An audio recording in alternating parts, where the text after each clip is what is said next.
यो हाम्रो हङकङबाट तानेको मिस्त्री घोला तान्दैछ है। आम्मा टप नै हो कि के हो? एकदम न्यू खाका नि। ल है हाम्रो माइलोको छोरो भतिजो,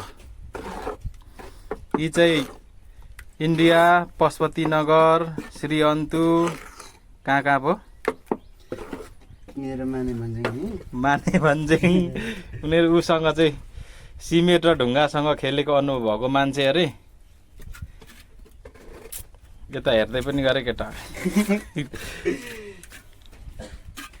तर त्यो उसले ठाडो चाहिँ नपर्न त, त्यसले घोला तानिन्छ।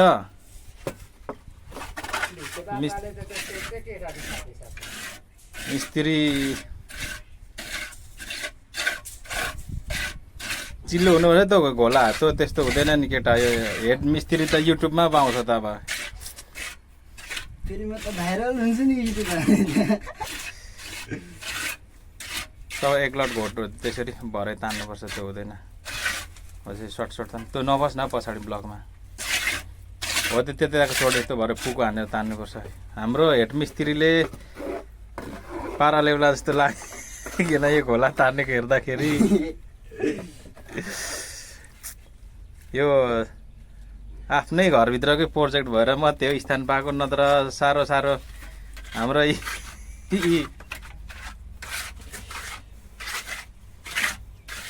पेनमा तान्ने होइन, पेनतिर तान्ने होइन है।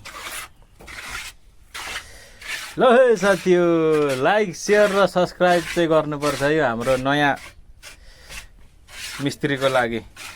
पुरा ऊ अन्तर्राष्ट्रिय मान्यता प्राप्त सर्टिफिकेट भएको मान्छे, नेपालको हो र थोडी नेपालदेखि इन्डियाको माने भन्ज्याङसम्म अब आफ्नो कला प्रस्तुत गरिसकेको हाम्रो भतिजो आज आफ्नै घरमा कला प्रस्तुत गर्दैछ। नाम के अरे? यता हेरेर भन। अप्सन चामलिङ। अप्सन चामलिङ। हजुर। भनेपछि अनुभव चाहिँ धेरै कि टाइम चाहिँ धेरै काम गरी हौ? अनुभव पनि भयो, काम पनि धेरै नै गरियो।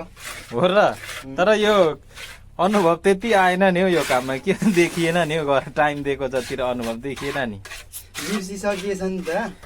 लु भनेपछि यस्तो पनि छ नि हाम्रोतिर मिस्त्री। यता हाम्रो नम्बर 1 टाइल्सको मिस्त्री कति वर्षको अनुभव अरे यता हाम्रो टाइल्स मिस्त्रीको चाहिँ? ए सुरुचोटि मात्रै हो? ल ल, यो सबै आफ्नै प्रोजेक्ट आफ्नै घरभित्रको भएर मात्रै। यता हाम्रो मिस्त्रीहरू नाम चाहिँ के अरे? विकास राई नि हो। हो र? हो नि। ल ल ल ल, ठिक छ साथी, यहाँ काम धमाधम चल्दैछ। सबै अनुभवी मिस्त्रीहरू मात्रै काम हेर्दा चाहिँ, तर यो पेन शुद्ध लिपि पठाएको हेर्दाखेरि चाहिँ पक्कै पनि यो हाम्रो मिस्त्रीको अनुभव त्यति देखिएन। यहाँ टनेको पेन शुद्ध लिपि पठाएर यो चाहिँ पक्कै पनि यो अनुभव पूर्ण भएको जस्तो देखिएन साथी हो। ल है, कमेन्ट सेयर गरौँ है। यो हाम्रो मिस्त्री पुरा अन्तर्राष्ट्रिय सर्टिफिकेट प्राप्त मिस्त्रीहरू यस्तै छ। हेर्नु त साथी, सर्टिफिकेट भन्दा पनि अनुभवलाई चाहिँ अलिक मान्यता दिनुपर्छ भन्ने यहाँ देखिएको छ। ल साथी, लाइभ सेयर र कमेन्ट चाहिँ गर्न नभुल्नु होला।